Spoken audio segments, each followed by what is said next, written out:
Welcome. Thanks for coming. I have a single message for you. Do not work hard. That's my message. Thank you.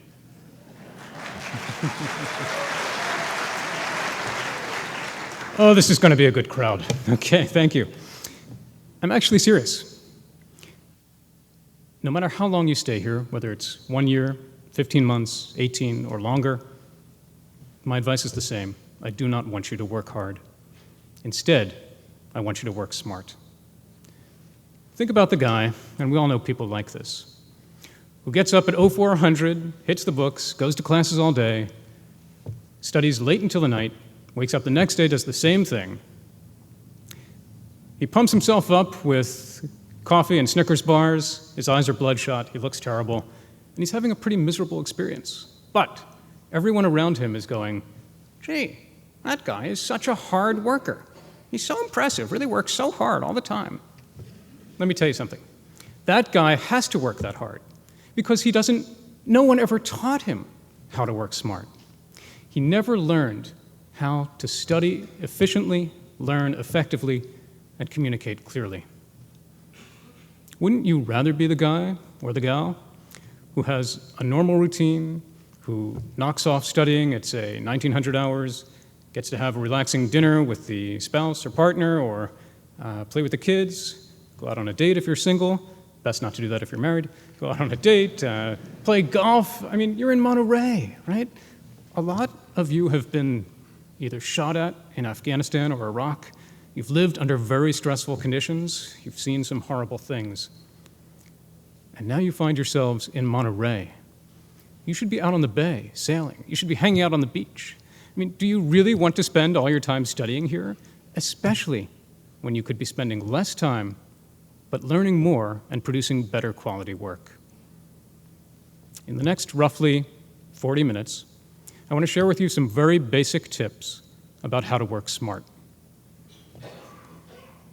And these tips are going to help you not just here at NPS, but long after you leave here throughout your careers. Whether you ever have to write any kind of action plan, after-action review, a white paper, a full proposal to get funding for something you're working on, or if you just want to get traction on your ideas, get noticed by your superiors, have an impact, then writing clearly and powerfully is an incredibly valuable tool. The reality is, I'm going to recast what the provost just told you in my own way. Power accrues to those who communicate best, whether you realize it or not. And that's not the only source of power, but it is a major one, especially in any organization. I want you to have that power. So, I've divided my talk into 3 parts. You might want to write this down if it helps you to organize your thinking. Part 1, reading actively, on which I'll only spend a few moments, which I'll explain why in a minute. Part 2, researching rigorously, and Part 3, writing powerfully. So again, reading actively, researching rigorously, writing powerfully. The good news is that as you develop those 3 skill sets, you will not only be working smart, you will also be developing and honing your critical thinking skills. Critical thinking just means the ability to challenge your own ideas as well as those of others.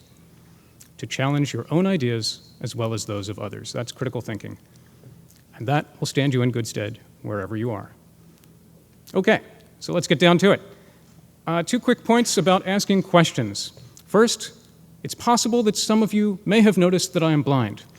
And that means that if you raise your hand to ask a question, your arm will be left hanging for a very long time, okay?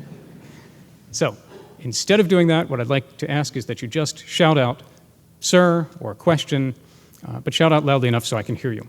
However, if you can hold your comments to the end, your questions to the end, we will set aside a block of time for Q&A. Second point, every professor will tell you that there is no such thing as a dumb question. If you are thinking it, then others are too. Don't be reluctant to ask. I do want to tell you that, but I also want to tell you something in addition. In the extremely unlikely event that you actually do ask a dumb question, don't worry, because I will give such a wide-ranging, in-depth, and thoughtful response, that you will look like a total genius for having asked such a brilliant question, okay? Good. Very good. All right, let's get down to it.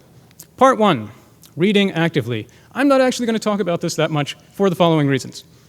First, I gave a lecture about 2 or 3 years ago laying out all the practical step-by-step instructions on how to read actively. And you can watch that video. It's available on the NPS intranet, or you could just Google it, Zachary Shore, Graduate School Survival Skills, easy to find, and we can always get you that link from the Writing Center.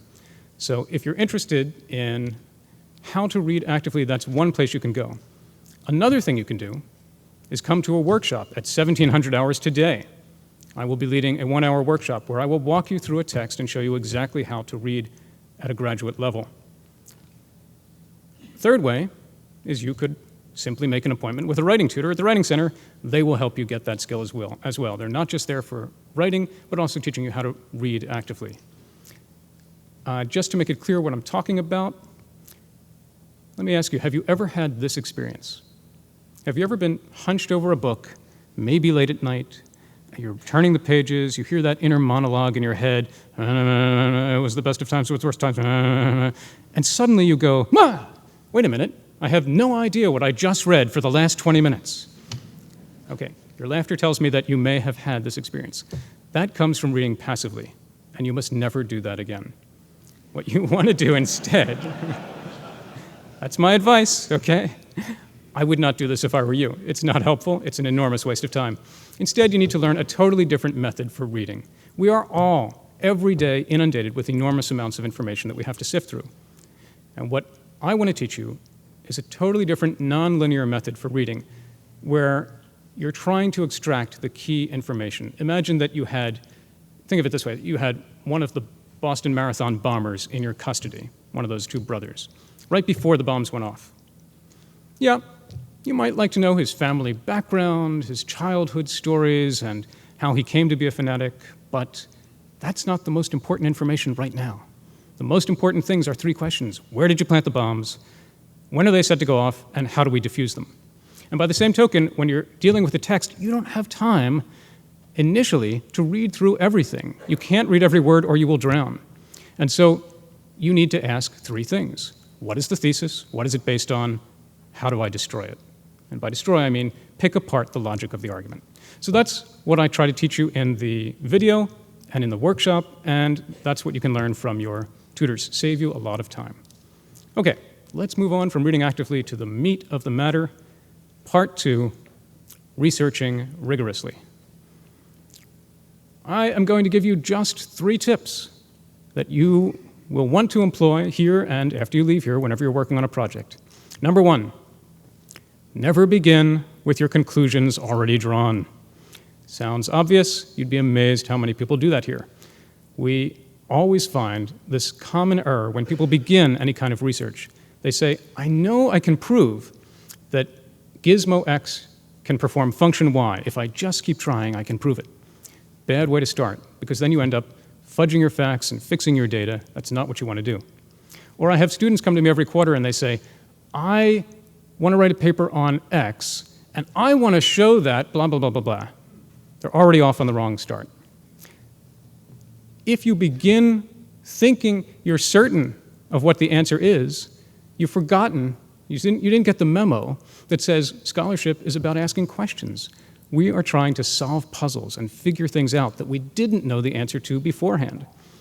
So you've got to start with a question mark, something you honestly don't know, don't understand.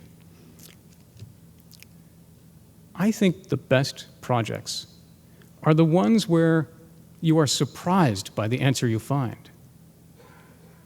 When you get that surprise, it's going to be engaging to you, to your readers, and it's also a sign that you are truly doing honest research. So go for those surprises. Keep your minds open.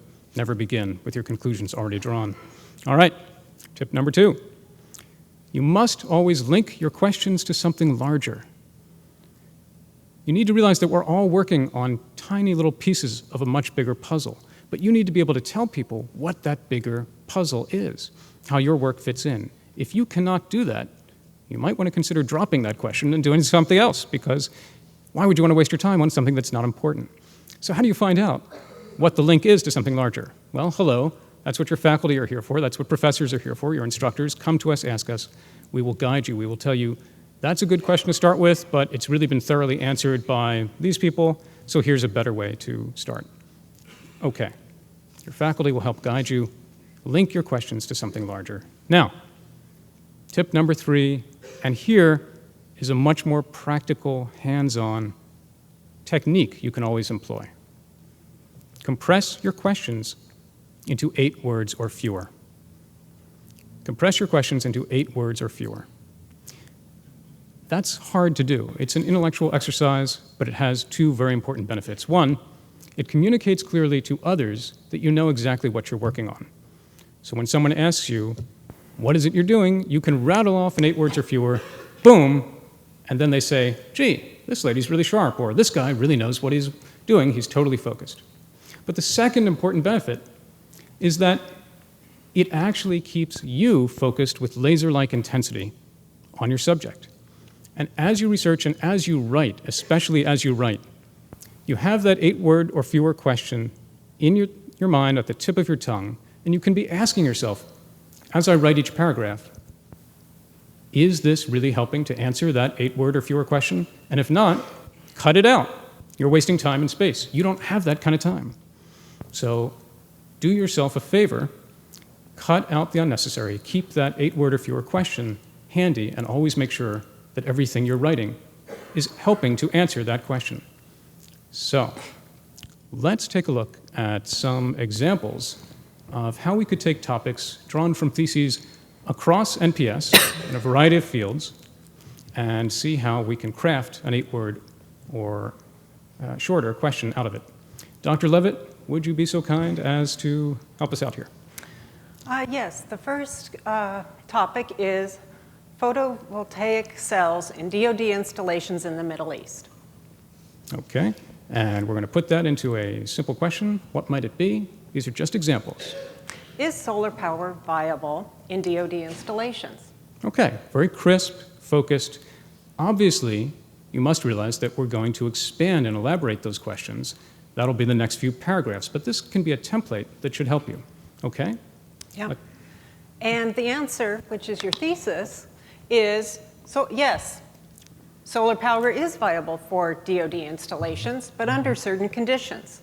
This is where you move beyond your 8-word or fewer focused question and get into the nuances of research. If your answer is just yes, it'll be a very short thesis. So we hope that there's something a little bit more to it that you will be fleshing out. Okay, let's take another example. Topic here is retention prediction models of U.S. military academy graduates. Very good. This is from our math department, actually. Yep. And the question is, how can we predict retention rates? Good question. Okay. Very simple and succinct. Yep. And we have more specifically, can regression techniques accurately predict which military academy grads are most likely to remain in the service? Okay. So again, here we've narrowed it down. Exactly. Okay. I think you're getting the point. Let's just do 2 more. Okay. Topic is path planning strategies for unmanned ground vehicle networks. Some people are thinking, but I don't work on unmanned ground vehicles, and why is this relevant to me? I hope you're getting the idea that these are principles you're trying to extract and show how you can take whatever you're working on and compress it into that 8-word or fewer question. Okay?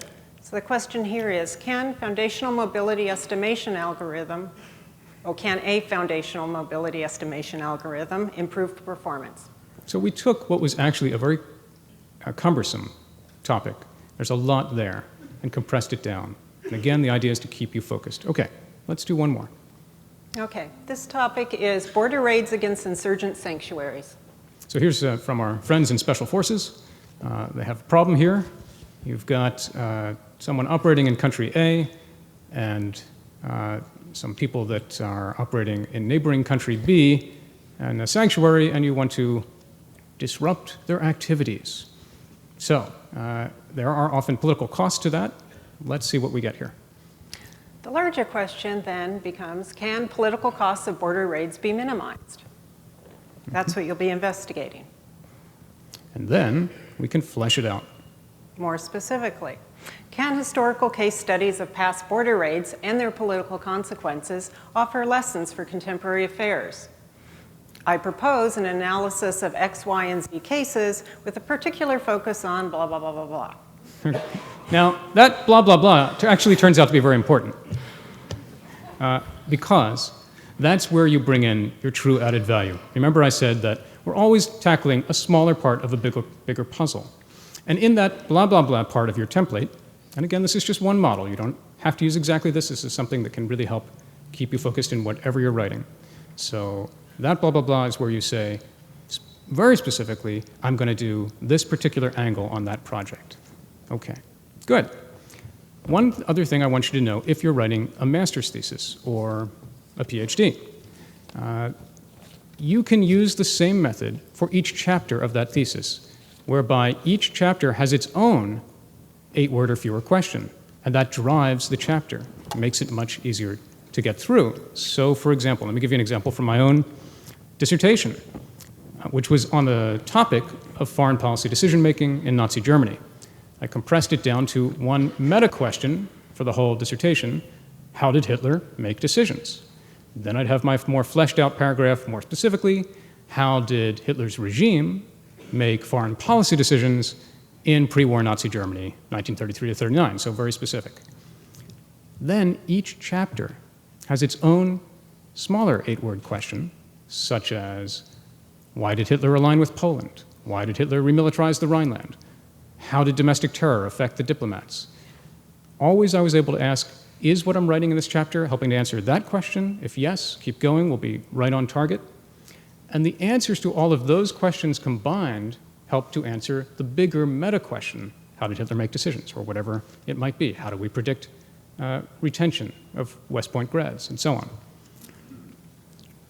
Okay, then you want to have a conclusion, a thesis, your main argument. That, too, you should be able to compress into a single sentence. This does not need to be 8 words or fewer, but you should be able to at least get it down to a single sentence for the same reasons I've described. Keeps you focused and communicates clearly what you're doing. In the Hitler case, for me, it was Hitler's power to make informed decisions was limited by the very system he created. Let me give you another example from the book I'm working on right now, and I'm going to tell you about this for a slightly different reason, which I will reveal in a moment. So the book is about how leaders learn to think like their enemies. It's called A Sense of the Enemy. And the question, for the first time in my life, I've actually gotten it down to just 4 words. And those 4 words are, what aids strategic empathy? Well, what's strategic empathy? Good, so then I have to explain it. That's many paragraphs right there, trying to explain to people what is this concept I'm offering. Of course, I would have a 1-sentence, nutshell explanation of it. Strategic empathy is the ability to discern an enemy's underlying drivers and constraints. Once you have that, you can explain it in a great deal more. Then a conclusion, what I came to in this project, was the answer, which I also try to put in a single sentence. Here it is. One key to strategic empathy comes not from the enemy's pattern of past behavior, but from his behavior at pattern breaks. So then you ask, well, what are pattern breaks? Great. Now I have a whole subsection called What are pattern breaks? And I can outline and explain what all these are, what are meaningful versus meaningless pattern breaks, and so on. The reason I've told you all of this is to tell you something else. People often ask, how do I fill the white space? How do I start by looking at a blank screen and end up with something really meaty? How do I know what to write? My answer here is spring load your big ideas. And by that, I mean, imagine as a metaphor that you've got a really good idea you've come to, and you're taking it like a coil, and you're compressing it, compacting it down to these little nuggets I've been describing. That coil then has a lot of tension, tremendous potential energy, and you are then going to see, hey, it's asking me to elaborate and expand on that. You're setting yourself up for something to write and explain. So if it's a good question, if it's meaningful, then the paper almost writes itself. Okay, right, we wish it were that easy. It never is, but it's setting you up for logical next steps. So that's one bit of advice I can give. Spring-load your big ideas. Okay. And when you say, well, how do I answer the question that I gave in a single sentence, my thesis, your entire paper or your essay or your thesis, that is the explanation of and the proof of your larger argument. If you want more, I've given you a lot of, if this were show and tell, I've given you a lot of tell. If you want more show, I will lead a workshop on this, an hour-long workshop in August, and I'll repeat the same workshop the next day. If you didn't get into the first, if you want it, I will walk you through more of this process, how you come to pick a topic, how you figure out its importance and link it to something larger, how you craft that 8-word or fewer research question no matter what your topic is, and how you execute the process. So if you're interested, please let us know, sign up through the Writing Center, and you can check out that workshop called Critical Thinking. Okay, let us now turn to part 3 on writing powerfully. And again, the kind of power I'm talking about is the power to persuade, the power to influence, and to have an impact, and advance your careers. 1 second.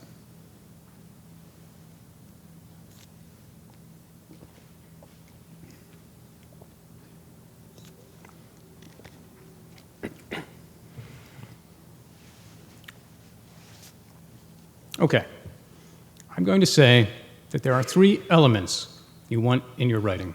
You want to strive for these 3 things. Concision, clarity, and analytical rigor. Concision, I'll define each of them in turn. So concision, meaning being concise, I would define as the fewest words necessary to express your ideas. The fewest words necessary to express your ideas. Notice that I did not say the fewest words possible. You can always reduce things down to nothing, maybe just a symbol, like the artist formerly known as Prince, but that is not what you want to do for effective communication. So instead, you want the fewest words necessary to express your idea, and we'll get some examples in a moment. Clarity. Clarity I would define as, very simply, making your ideas easily understandable to others. Making your ideas easily understandable to others. It's normally going to be clear in your head, at least we hope it is. If it's not, you're not ready to write yet. Go back into the research phase. If you are ready to write and you have good ideas, they'll be possibly clear to you, but not necessarily clear to others. So that's what we're striving for. That's what the writing tutors can help with.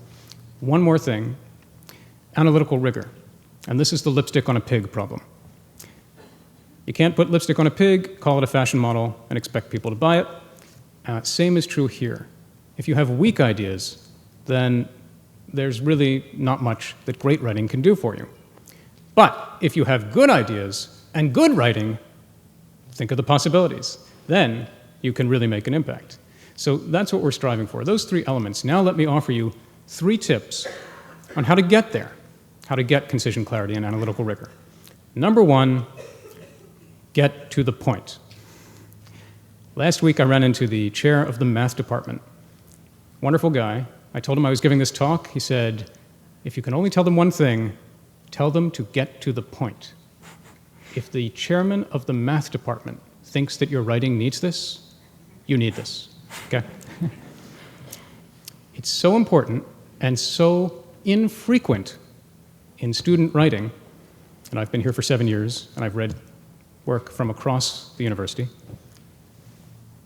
It's so infrequent that I really need to belabor this point, and so I've created an example, an analogy that I think will make this clear to you that in a way that you will remember. Imagine that you and I go out for drinks, and the bartender says to me, what'll it be? And I say, Scotch on the rocks. And the bartender turns to you and says, and what will you have? And you say, throughout history, man has enjoyed a variety of libations. The ancient nomadic peoples of Outer Mongolia have been known to enjoy fermented yak's milk, whereas the reindeer-herding people of the Siberian steppe, oh God, what do you want to drink? Just get to the bloody point. This is what we are needing you to do. It's what everyone has to do in their writing. Get to the point. So, you have to think, what is it like for your professors who have to read hundreds of papers of rambling sentences and paragraphs that go nowhere, and we just are tortured by this? I mean, there has to be something in the Geneva Convention about this. Okay? This is inhumane treatment of professors of war. If you would be so kind, I would like you to take this simple one-sentence pledge with me right now. If you would raise your right hand and please repeat after me. From now on, I will get to the bloody point. Thank you. Okay, good. Let's now take a look at a written example of someone who had great difficulty getting to the bloody point and how we can make it better. That someone, by the way, is I. I wrote this sentence, but it is indicative of the kinds of writing we often experience. Okay, Dr. Levitt. Okay. Rambling, horrible opening. In this paper, it will be argued that suboptimal somnolence negatively corresponds to physical and emotional well-being, which in turn elevates the probability of self-harm among military personnel. I'm sorry, I drifted for a moment. What was it? Okay, right. Shall I read it again? No, please don't. Please spare us. Okay. So, first of all, it's rambling. What else is wrong with this sentence? Anybody want to just shout out some observation you can make about this? Passive voice, very good. We're going to get to that next. Excellent. Anything else?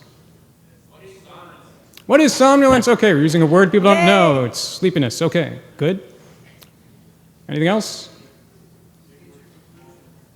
Okay, we don't even have a conclusion. We don't know what this means. How could we craft a better sentence? Anybody want to take a stab at recrafting this incredibly convoluted thing into something straightforward that gets to the point? Anybody want to tackle it?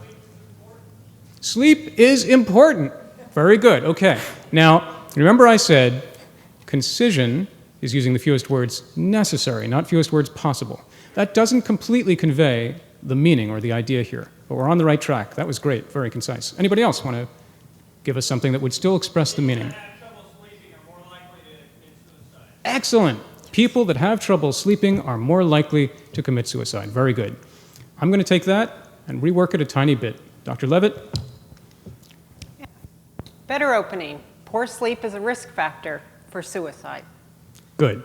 Now, you could elaborate that, flesh it out, make more sense of it. Okay, I think we get the idea here. We'll get a little more of that when we do some more examples of different things. Tip number 2. Use the active voice. We all know that you should do this, and yet we just don't do it. What is the difference? Active voice, I throw the ball. Passive voice, the ball was thrown by me. Active voice, subject, verb, object. Very simple, clear, straightforward construction. Passive voice has a tendency to deaden your writing and deaden the reader. It actually can cause the reader to pass out. They should rename it the pass-out voice instead of the passive voice, okay? All right. Tip number 3. Craft a bold opening. Craft a bold opening. Now, let me give you one quick example from a really nice essay by George Orwell, Shooting an Elephant, many of you have probably read, about imperialism. It opens with this sentence. In Malmain, in Lower Burma, I was hated by large numbers of people. The only time in my life that I was ever important enough for this to happen to me. Nice sentence. Draws you in, it hooks you, it engages you. I am not telling you you have to write like George Orwell. What I am telling you is that crafting a bold opening should not be undervalued. You might be thinking, is this guy nuts? I mean, of all the, I may be, but that's aside from the point. If this guy only has a few minutes to talk to us about good writing, and he's only going to give us 3 main tips about it, why would he pick as a third one, craft a bold opening? Is it really that important? Well, how important do you think it is to make a good first impression? It's actually much more important in good writing. There are 2 reasons why.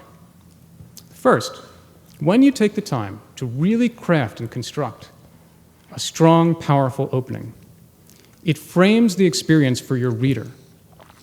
And everything that comes after that is filtered through that frame. I'm telling you, it's psychological, as many things are, especially in this realm. So you are shaping that experience for the reader is saying, wait a minute, this is starting out really well. I'll bet it's going to be really good. Obviously now, back to the lipstick on a pig problem, if your ideas are weak, that's not going to help you. But if your ideas are good, and you've started with a strong opening, think of the possibilities. But there's actually a much more important, arguably more important reason for starting with a bold, well-constructed opening. It's for you. Every time you open that document, whatever you're working on, this will be the first thing you see. And it'll be impressive. And you will be excited about what you're writing. And you'll say, wait a minute, this actually is really good. And this could be a great project. And you will be inspired to work even better. You have raised the bar on your own writing at the very start. And you're going to say, I need to make the rest of it this good, or at least as good, if not better. And so you will bring passion to the page. You will get excited about what you're working on.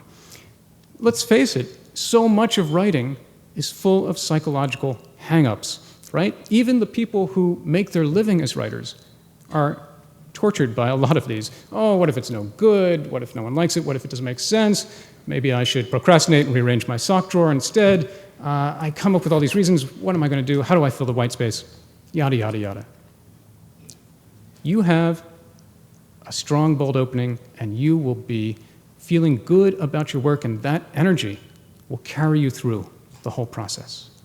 Don't underestimate the value of this. Okay, let's now take a look at two more examples of some paragraphs that were murky and turgid, and let's see how we can combine all three of these things, getting to the point, using the active voice, and crafting a bold opening.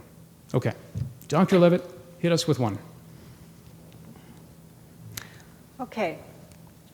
Murky conclusion. This is not where you want to go. In the future, compact nuclear reactors could prove viable as alternatives to current reactors, particularly through use of lead-cooled reactors by using lead that is enriched in radiogenic lead. Nice sigh. Thank you for that. Very dramatic. In this thesis, the natural variation of lead isotopic content was geochemically investigated to determine if there are favorable naturally occurring lead sources. Artificial isotope separation of lead is cost prohibitive. It was found that natural lead sources high in lead-208 and low in lead-204 could lead to a reduction in the required core enrichment of up to 1%. Okay, let me make a quick disclaimer here. This is from a real thesis. It didn't look at all like this. It was a wonderful thesis. I took it and I corrupted it. So I hope that person, if they ever find out that I used this, is not offended. Know that they did a great job. I have made it intentionally bad, but bad in a way that we typically see. So now we have to figure out what's wrong with it and how do we make it better. All right, somebody, take a stab at it. What's the first problem here? Anybody want to shout out? Way too much. Way too much, okay. So it's too fat, good, okay. Repetition. What? Repetition. Too repetitive, exactly. Totally repetitive. You have to keep a careful track on not using the same major words, I'd say more than twice in a paragraph, if you can avoid it. Okay, what else? Seems like we're presenting new ideas. Say it again. Seems like we're presenting new ideas. Presenting new ideas in the conclusion. Okay, that's possible. All right. What else? Anything else? Only one comma, is that what you said? Okay, very good. So serious punctuation problems, making it much harder for the reader. Okay, I think we could go on. And I admit I added that one in. Well done, Dr. Levitt. Okay, let's take a Couldn't look help myself. at a possible revision that would make this stronger. Okay. Clear conclusion might read, lead-cooled fast reactors have great potential for future compact nuclear power systems, but they can be refined and improved. We found that we could increase their power and reduce their physical size by using sources of lead that are naturally enriched in certain isotopes. Because artificial isotope separation of lead is cost prohibitive, we could use natural lead sources that are high in lead-208 and low in lead-204. Okay, now, what's different about this? What's better? Maybe it's not the greatest paragraph ever written. Okay, I take responsibility, I did that, but I reworked it as I could. Tell me what you think is improved here. Starts with a subject. Okay. Excellent. Anything else? Not as specific? You presented all your information Right. in the prior summarizing Right. We've synthesized. Exactly right. Very good. Okay. Other things? We got rid of some of the repetition. Active voice. Excellent. Very good. Anything else? More positive. Very good. Okay. We've got a tone issue going on. Good. Dr. Levitt, could you read me the first Yeah. part of that first sentence one more time? Yes. Of the clearer or murky? Of that clearer Okay. paragraph. Lead-cooled fast reactors have great potential for future compact nuclear power systems. Stop. So you're setting up here. We've got something good that could happen, but there's a problem. Tell us right away in that first sentence, here's the hope, but here's the problem. And then comes the problem, but we need to do this. And then we say, okay, now we've figured out we can do this. Here's the way, and now I'm going to tell you how. Okay. I think we get that. Sorry, Darla?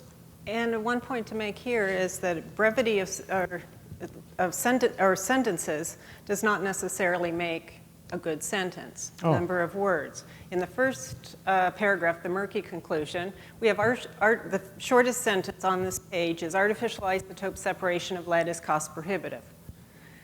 Boring, but it is the shortest sentence up there. The clear, you can still be clear and use more words in a sentence. We have fewer sentences in the clearer conclusion. They're longer, but they have punctuation, proper punctuation, and linking or clauses that naturally fit together, can be woven together to make cogent thought. That lady gets an A+. Okay. What we're saying is, in a nutshell, clarity is more important than concision. Sometimes concision, being brief, has to be sacrificed on the altar of clarity. Both are important. If you can get both clarity and concision, you're in good shape. Okay, I think we have one more example. Is that right? Yeah, What's the last one? Last one. Okay, here we're looking at what is the full value of alliances. And this might be an essay question you get, or if you're taking comps, a comprehensive exam question. Weak opening that someone might write would be various historical examples are studied to understand the value of alliances. It is of my opinion that alliances are an important part of diplomacy, but due to fluctuating variables, alliances may not be enough to counter a stronger nation. Does this create an image in your head Okay. of what is being talked about? Thoughts on problems here? Qualifier. It's kind of weak. It's basically wishy-washy. Very good. Okay, anything else?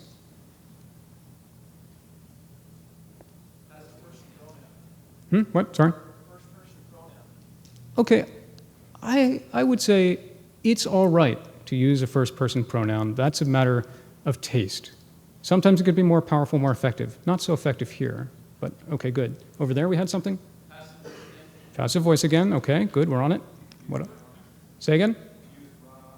Run on. Okay, good. Okay, a lot of problems here. How could we make this better? Any thoughts on what we might do? Start with a better question. Okay. All right. An essay question wouldn't really be this vague. It would be a lot more specific. But okay, let's say you had to tackle this. What else could you do? Any thoughts?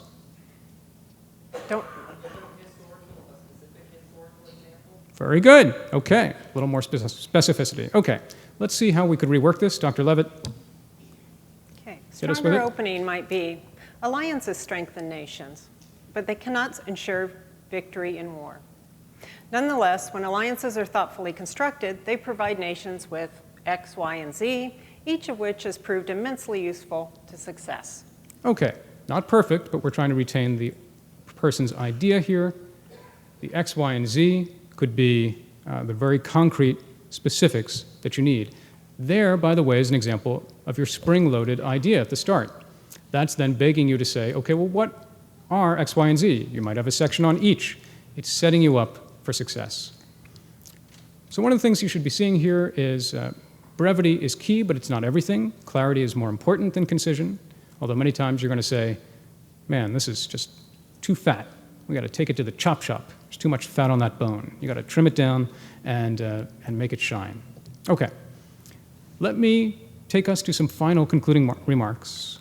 Wrap this up. I told you at the beginning that I did not want you to work hard. Instead, I wanted you to work smart. What I did not tell you at that time, I'll tell you now, is that working smart can be hard in the beginning. But as you improve these techniques, as you come to the Writing Center and exploit what we've created for you, use it to your best advantage, as you work on these techniques, you will get faster, you will get more efficient, and you will simultaneously hone your critical thinking skills. But more than that, you will be creating a lot more free time for yourselves. Your work will be better, you'll feel better about things, you'll be able to spend more time enjoying yourselves here and elsewhere, which you should do, because you have absolutely earned it. Thank you for your service, and thank you for your time.